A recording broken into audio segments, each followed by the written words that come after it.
Hey y'all, welcome to the Clock Tower. I'm Colton, here with Brandon. Day 2 of the Weiss Schwarz Invitationals has just wrapped up. Christian knocking off Cameron 2-1 in the ReZero mirror match in round 1. Christian did take up the win this time. However, this was a little bit closer in regard to that. Cameron won the first game. These two guys met in the Swiss rounds during the World's Play last year. In fact, they made the stream, and Cameron also had the unfortunate part of not even drawing a climax or a cancel, so that was fun. So that was a really quick game. This time, a little bit different story. Game 1, Cameron did win. Christian, just cards were not moving in his favor. Cameron kept canceling late, double, triple cancels, which is expected when you're doing a lot of filtering with the felts. As we entered into Game 2, the stream died. Copyright something. Yeah, they mentioned something on stream about, I think it was the ReZero logos they were showing on screen, according to the guys on stream. Something triggered some algorithm somewhere, and we got a DMCA. It was fun.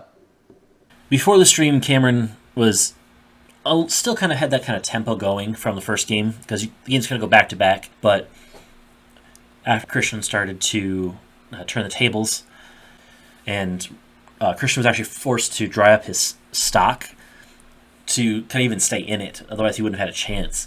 And as this turned towards the late game, Cameron's resources kept getting used up. Because Christian had to go hard early, he was actually able to keep board and keep field presence long enough to be able to force Cameron to basically out of resources, and was able to steal the win that way.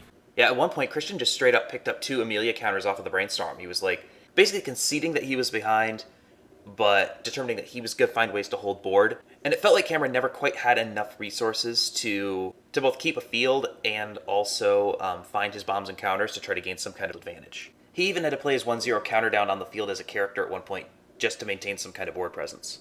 Coming into Game 3, Cameron did not have a great start. He only had one playable on his first turn. That was kind of the struggle through the whole game, was that he was behind most of the game. In fact, Christian was able to Ricky himself into level 2 to get his early plays on field, and then that kind of just carried over into the end game. Cameron did try to get close, and he had a couple of strikes that were up to lethal, but he had an opportunity where he could have gone against the puck, sending the puck to the bottom of the deck to be able to force the refresh early, especially since he knew there were no climaxes left in deck. He could have been able to force Christian to level and get all those cards back into the deck, and then swing in. Cameron was able to pull off a rest counter following that, so he was able to get another turn in, and it still was not enough. And then Christian comes in and seals the deal. Yeah, in such a close mirror where, 42, 43 cards are the same, especially when you're talking about a matchup that's as much a war of attrition as ReZero is, it's really hard to recover from getting behind early. So Cameron was really up against it the whole game. And like you said, the attack order miscue really cost him. So, to 2-1, Christian over Cameron. As we look towards the bracket, just highlight this cool bracket that Colton has put together. He is a fantastic artist, and I'm just shouting that out because I think it's awesome. Well, thank you. I appreciate it. We're going to keep this updated as games get played. There will be some kind of loser's bracket as well, but right now it would just be 2 names kind of floating in space, so we're not going to bother with that for now. But yeah, this is the bracket as is. Christian and Jesh, the only 2 that have gone on to round 2 so far. Still 14 games yet to be played. So out of those 14 matchups, 7 of them have been scheduled with streams on 4 different channels, and that's going to start later today. Ryan Wibberley came in 3rd Worlds last year, taking on Daniel Hadsu.